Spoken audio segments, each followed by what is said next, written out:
मरहबा collection mall, readymade कपड़ों का भरपूर खजाना, jeans pant, T shirt, cargo pant, night pant, बच्चे और बच्चियों के लिए अच्छे खूबसूरत और उम्दा ड्रेस। पता याद रखें, जमुर हाई स्कूल मेन रोड, जैतून हजीन मस्जिद के पास, मालदा चौक, मालेगांव। जुमा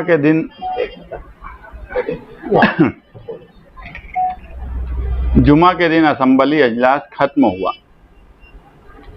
ये अजलास तारीख में लिखा जाएगा कि मालेगांव के नाम पर जितने सवालात इस अजलास में लगे, इससे पहले कभी ऐसा नहीं हुआ। कहीं के भी एमएलए हर मामले में मालेगांव शहर को बदनाम कर रहे हैं, इंक्वायरी करने की बात बोल रहे हैं। ये सिलसिला आप लोग भी देख रहे होंगे, पूरे अजलास में चलता रहा। शहरियान पहले से ही जन्म दाखिले को लेकर एक एसआईटी बैठी हुई है, उससे परेशान है। उसके बावजूद कभी नदी के पानी के सवाल पर, कभी ज़मीन के सवाल पर, कभी स्कूलों के सवाल पर, और कई सवालात तो ऐसे लगे कि जो लक्ष्य विधि तो लगी, मगर किसी वजह से वो वक्त नहीं मिला बोलने का, तो उस पर जवाब आया, उत्तर आया सरकारी डिपार्टमेंट का मालेगांव शहर के सवालात पर। मौजूदा एमएलए जिन्होंने असेंबली अजलास में किसी भी मालेगांव के खिलाफ बोलने वाले को कोई जवाब या उस मामले में कोई सफाई नहीं दी, बेयार और मददगार मालेगांव शहर असेंबली में रहा। किसी तरीके की कोई मदद करने वहां नहीं आया। एसआईटी के मामले में एक लफ्ज मौजूदा एमएलए ने नहीं बोला। ये लोग महीनों से जेल में बंद है, उनके ताल्लुक से एक बात नहीं बोली गई। एसआईटी को 6 महीना हो गया, एक रिपोर्ट मांगने के लिए अजलास में बैठा नहीं गया। वहां बैठ जाते कि 6 महीना हो गया, हमको रिपोर्ट दो कि कितने बांग्लादेशी मिले, कितने रोहिंग्या मिले, ये तक नहीं बोला गया। उल्टा फिरका परस्त मालेगांव शहर को जिस तरह निशाना बना रहे हैं, उन्हीं के इशारे पर उर्दू स्कूलों के खिलाफ में इन्होंने 6 मिनट बोला। उसके अलावा इन्होंने किसी सवाल पे नहीं बोला। और मंत्री के नाक के नीचे रहने वाली मालेगांव शहर की उर्दू स्कूलों के लिए एसआईटी बैठाई जाए, इस तरह की डिमांड असेंबली में की गई, जो पूरे शहर ने सुना। और अहमदनगर के संग्राम जगताप साहब ने जब पीछे असेंबली में आवाज उठाई और जिस तरह वो स्कूल, उर्दू स्कूलों के या जो अंजुमन संस्था है उसके नाम ले रहे थे। आमतौर पे उर्दू बोलने वाले भी संस्थाओं के नाम लेने में बड़ी मुश्किल होती है, मगर वो नाम ले रहे थे। एजेंट का नाम भी उन्होंने असेंबली अजलास में लिया। संग्राम जगताप जो है ये अहमदनगर के, अहमदनगर मौजूदा एमएलए की ससुराल है, इनका वहाँ आना जाना है। जिस तरीके से वो सवाल बोले और जिस तरीके से हमारी मालूमात में उनके पास पेपर्स थे और दिए गए थे, तो ये रिश्ता जो है अहमदनगर वाला इनका, तो हमको लगता है कि सारे पेपर्स इनकी तरफ से अहमदनगर जाकर दिए गए। अब इनका साला बहनोई का रिश्ता है या क्या रिश्ता है, ये वही समझे। मगर जो बात ये बोले, वही बात लफ्ज ब लफ्ज नाम ले लेकर बोलना, जो ये नहीं कर सकते थे, इन्होंने एक बात लगा दी और उसके बाद इनके ऊपर छोड़ दिए। इस तरह से बदला लेने की सियासत मौजूदा एमएलए जो इस शहर में कर रहे हैं, उर्दू स्कूलों के साथ जो लोग परेशान हैं, उनकी मदद नहीं करना भी मैं मानता हूं कि बदला लेना ही है। किसी की मदद नहीं किए, किसी बंद घर वाले के घर पर नहीं गए, तो सिर्फ एक तरफ बदला लेना, किसी के खिलाफ कुछ करना, ये एक बदला लेना होता है। दूसरा, तुमको जिम्मेदारी दी गई शहर की तरफ से और उनकी मदद नहीं करना भी कहीं ना कहीं खामोशी से बदला लेना है। और ये स्कूलों को टारगेट करके एक बिरादरी से बदला ले रहे हैं कि 162 वोट से क्यों मुझे जिताया गया, वो भी इतना रोना धोना करने के बाद। तो मेरी उनसे गुजारिश है कि अगर आप कुछ नहीं कर सकते तो इस तरह की सियासत मत करिए जिससे मालेगांव शहर बदनाम हो, यहाँ के लोग पहले से परेशान हैं और परेशान हो। हम अभी पीछे देखें कि शिशिर हीरे की ज़बान बदली हुई, और बदली होने की वजह थी माइनॉरिटी डिफेंस कमेटी का धरना। उसके बाद असेंबली अजलास में समाजवादी के अबू आसिम आजमी साहब ने जब एसआईटी के सवाल पर अपनी बात बोली कि 6 महीना हो गया उसकी रिपोर्ट नहीं दी गई, कितने बांग्लादेशी है, कितने रोहिंग्या है, और तफ्तीश चल रही है, पुलिस डिपार्टमेंट को भी पता है, सबको पता है कि यहाँ कोई बांग्लादेशी कोई रोहिंग्या नहीं है। शिशिर हीरे ने भी गलत बात बोला कि जो एसआईटी बनाई गई वो बांग्लादेशियों के लिए नहीं बनाई गई थी, वो सिर्फ कागज पत्थर के लिए बनाई गई थी। जबकि एसआईटी जो 8 फरवरी को बनाई गई और जो ऑर्डर निकाला गया मंत्रालय से, उस ऑर्डर में मालेगांव नासिक येथील बांग्लादेशी रोहिंग्या नागरिकांना मालेगांव तहसीलदार कार्यालय महानगर पालिके कडून बनावट जन्म प्रमाणपत्र निर्गमित केल्या आहेत। यानी ये बांग्लादेशी और रोहिंग्या का ऐसा सीधा सीधा एसआईटी का ऑर्डर था। मगर अब हमने जो बोला धरने में कि अब मुंह पर खाने की बात आ गई। सच मानो में शिशिर हीरे सरकारी वकील नहीं है, ये किरीट सोमैया का वकील है। और अव्वल दिन से माइनॉरिटी डिफेंस कमेटी बोल रही है कि जिस दिन एसआईटी की रिपोर्ट आएंगी किरीट सोमैया का वो हाल होगा कि बहुत लोगों ने देखा, वो भी समझेगा कि मालेगांव क्या है।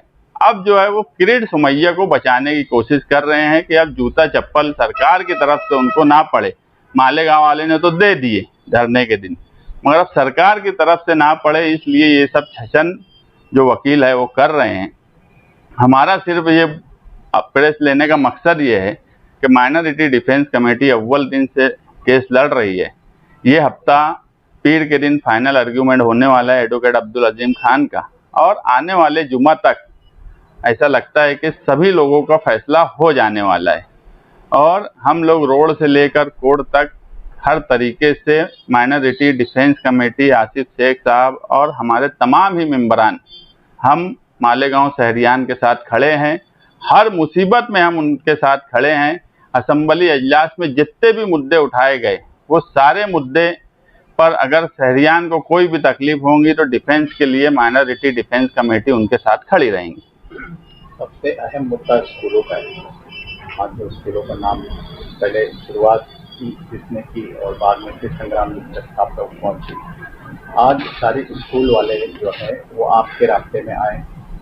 पिछली बार भी समाजवादी की तरफ से कहा गया था कि हम उनकी एक मीटिंग लेंगे, उनको साथ में लेंगे और उनको कोई परेशानी होगी तो हम उनका साथ देंगे। तो क्या ऐसा कोई आपका इरादा है? देखिए, हम उस वक्त भी बोले थे, अभी भी बोल रहे हैं कि संस्था वाले जब भी चाहेंगे हम उनकी मदद करेंगे। हमें उर्दू स्कूलों को बचाना है, क्योंकि हमने देख लिया है कि जन्म दाखिले के मामले में बांग्लादेश और रोहिंग्या से शुरू करके मामूली गलतियों को सरकार बड़ा बना देती, और हमको डर यही है कि स्कूलों के मामले में भी ऐसा ही ना हो।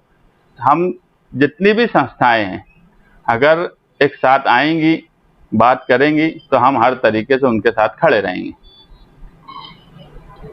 एमएलए साहब ने पूरे असेंबली का जो इजलास अभी तो हुआ उसमें कुछ भी नहीं पूछा। एक लेटर उन्होंने एसआईटी के ताल्लुक से सीएम को दे दिया था, और फिर जो उन्हीं के पार्टी के कुछ लोग जो है वो इल्जाम लगा रहे कि हम इत्तेहाद चाहते हैं, यानी सब एक साथ मिलकर काम करें और क्यों नहीं होगा, हमें बुलाया नहीं गया, और ये इस तरह की बातें उनकी पार्टी के जिम्मेदार कह रहे। नहीं, देखो, हम सिर्फ किसी और के बारे में कुछ नहीं, मौजूदा एमपी और मौजूदा एमएलए जब एसआईटी बनने लगी, सारे मामला किरीट सोमैया का दौरा शुरू हुआ, तो हमारी ये समझ थी कि जो मेंबर ऑफ पार्लियामेंट और जो एमएलए हैं ये कहीं ना कहीं कुछ कोशिश करेंगे, मगर इन्होंने इनकी जिम्मेदारी होने के बावजूद कोई कोशिश नहीं की। इसलिए हमको लगा कि जिनकी जिम्मेदारी है वो अगर नहीं कर रहे हैं तो हम डिफेंस में एक कमेटी बनाकर खड़े हुए। और जब सियासत से हटकर जब शहर पर आफत आई हो और किसी को काम करने में दिलचस्पी है, अब कोई अगर सिर्फ इलेक्शन के लिए दिलचस्पी बताए तो ये अलग बात है। किसी की दिलचस्पी अगर रही होती और वो आता, ये हमसे कांटेक्ट करने की कोशिश करता, क्योंकि ये तो नहीं हो सकता कि मौजूदा एमएलए हैं उनकी पार्टी के दूसरे लोगों से अगर हम कांटेक्ट करें तो उसका भी मैसेज गलत जाएगा। लेकिन अगर वो खुद हमसे कांटेक्ट करते तो हमारा हाल में इस्तेकबाल करते। जमीयत उलमा की कल मीटिंग हुई, उस मीटिंग के अंदर ये कहा गया कि ये अपना जन्म दाखिला मामले के अंदर अब वो हाईकोर्ट जाएंगे, इसको आप कैसे? देखो, असेंबली अजलास में कुछ नहीं बोलना, 6 महीने से कुछ नहीं करना, लोग थू थू कर रहे हैं, शहर भर में उनके खिलाफ माहौल बन चुका है। तो ऐसे वक्त में सियासी मालेगांव की जमीयत उलमा, बोले तो सियासी जमीयत उलमा, वो एक क्लब की तरह उसका इस्तेमाल करते। फरवरी महीने में रमजान, उस वक्त भी 4 महीना पहले जमीयत ने ऐसे ही मीटिंग बुला के आप लोग के ही यूट्यूब चैनल पे बोला था कि हाईकोर्ट जा रहे हैं, गए। अब इनको लग रहा है कि अब कोई रास्ता नहीं है तो जमीयत का इस्तेमाल करते हैं।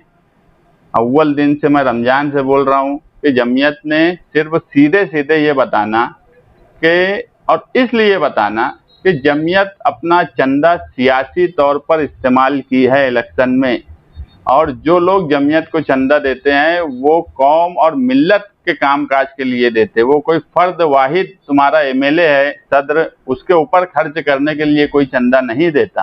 तुम चंदे का हिसाब दो। उस वक्त भी ईद के वक्त आप लोगों के ही चैनल पे बोला गया कि जमीयत हिसाब देने वाली है, आज तक दी? जमीयत हिसाब आज तक नहीं दी। जो काम करना है वो करे। ये तो सिर्फ इस्तेमाल करने की बात है। आज तक जमीयत या जमीयत की बात ही मैं नहीं करता। मौजूदा एमएलए अपनी कारकर्दगी बताएं, एसआईटी बैठने के बाद उन्होंने क्या क्या किया, कानूनी मदद क्या की, किसी के घर जाकर उनकी मासी मदद कुछ की क्या? ऐसा कोई काम इन्होंने बताना, ये शहर को एकदम बेयार और मददगार छोड़ दिए। हम कल भी बोलते थे और आज भी बोलते कि माइनॉरिटी डिफेंस कमेटी नहीं होती तो लोगों के हौसले टूट चुके होते। हम लोग किस तरह से रह रहे हैं, हमारे ऊपर कितनी आफत अलग अलग तरीके से आ रही है, वो सब भी हमको पता है, मगर उसके बाद भी हम शहर के साथ खड़े हैं। ये जन्म दाखिला मामले में जो लोग अंदर है, इनकी जमानत क्या जुम्मा तक की हो सकती है, ऐसा लगता है क्या? हाँ, जो 40 नंबर एफआईआर जो है उसके अंदर जिनके आर्गूमेंट रह गए हैं उसमें कल आर्गूमेंट हो जाएगा। 51 नंबर की एफआईआर में मुकम्मल आर्गूमेंट हो चुका, 40 नंबर में कल आर्गूमेंट होगा। मंगल के दिन जो सरकारी वकील है उनका आर्गूमेंट होगा और आर्गूमेंट कंप्लीट हो जाएगा। और हमारी ऐसी समझ है कि जुम्मा तक फैसला आएगा। हम शहरियान से भी गुजारिश करते हैं कि सारे फैसले अल्लाह की तरफ से होते, वो इन बेगुनाहों के लिए दुआ करे कि फैसला उनके हक में आए। तो ऐसी कुछ परेशानियां कुछ ऐसी नहीं, पहले तो एक बात बता दूं कि जमूर की कोई परेशानी हमारी परेशानी नहीं है। परेशानी दूसरी कई है, जो कहीं ना कहीं फिरका परस्त मिलकर मौजूदा एमएलए साजिश कर रहे हैं, कैसे इनको फंसाया जाए, कैसे इनको जेल भेजा जाए, ये सब चल रहे हैं। जमूर का जो मामला है वो कोई फैसला हुआ नहीं है, एक हेडमास्टर का फैसला हुआ है। हेडमास्टर बनी है, बस उतना ही है। जो लोग कल वहाँ गए वो सब झूठ बात बोलते हैं, और जो डॉक्यूमेंट दिए गए वो डॉक्यूमेंट में वो खुद फंस चुके हैं। और हमको क्या करना है वो हम लोग कर लेंगे। जमूर का कभी टेंशन नहीं लेते, वो हमारा अलग ही मामला है और उसको कोई कुछ कर उड़ भी नहीं सकता।